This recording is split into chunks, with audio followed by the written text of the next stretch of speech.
Bem, pessoal, vamos de BTC no fim de tarde dessa terça-feira, 5 de setembro. Agora na Espanha, 21 horas e 6 minutos.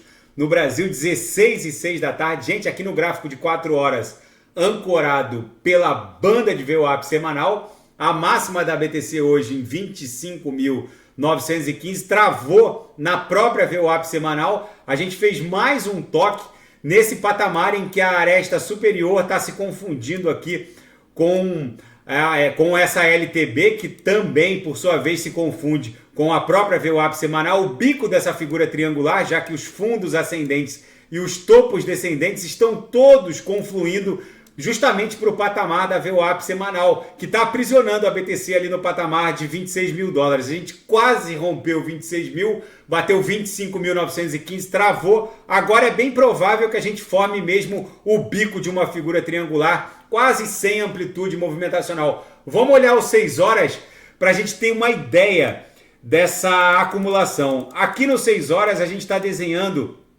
mais um doji levemente vendedor. O doji anterior, aqui no 6 horas, foi levemente comprador. Claramente a BTC está acumulando como numa cunha triangular. Gente, isso aqui fatalmente vai explodir para essa congestão toda aqui, ó, que aprisionou a BTC entre 19 de agosto e 30 de agosto no patamar de 26.100, que está se confundindo com a base da nuvem na projeção.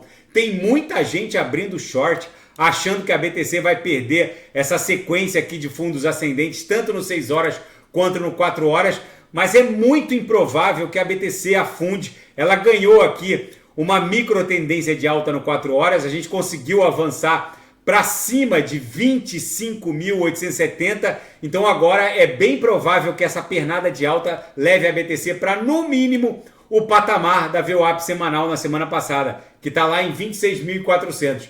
Vamos olhar o gráfico diário para a gente ter uma ideia. Aqui eu estou no 4 horas. Vamos olhar o gráfico diário para a gente ter uma ideia da movimentação no diário.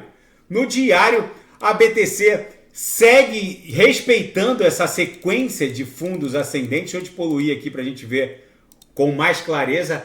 O fundo de hoje chegou a bater na mínima 25.562. O fundo da agulhada de 1 de setembro, 25.333. A agulhada do dia 22 de agosto, 25.300. E a agulhada de 17 do 8, 25.166. Gente, os fundos seguem ascendentes, os topos também seguem descendentes. É bem provável que essa sequência de fundos ascendentes acabe redundando no estresse da base da nuvem na projeção, que está meio que se confundindo aqui também com a projeção da MM200, lá no patamar de 27.800. Agora eu vou pular para o gráfico semanal. No semanal, a gente também segue desenhando fundos ascendentes. O fundo da semana passada ficou em 25.333. Até agora, o fundo dessa semana, 25.562.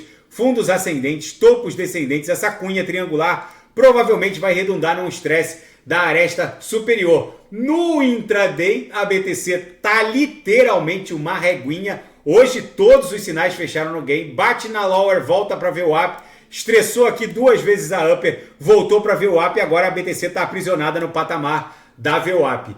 Na seara fática, a velocidade de transação da USDC, da stablecoin Circle, emitida pela Circle na rede Solana,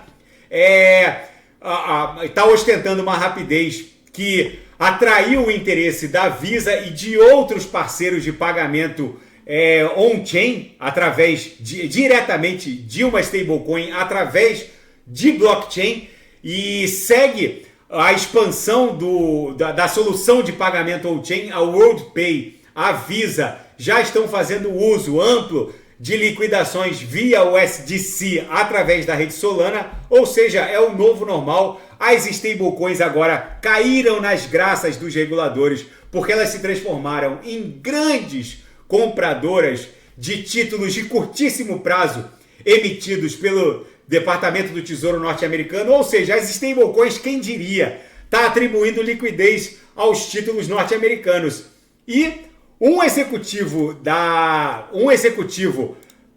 do Goldman Sachs reporta que a liquidez do mundo cripto pode eventualmente superar a liquidez do setor bancário no próximo ciclo. Segundo esse executivo, o Raul Pal, ele afirma que a expansão exponencial do mundo cripto pode superar $1 quatrilhão até 2030. Eu vou repetir.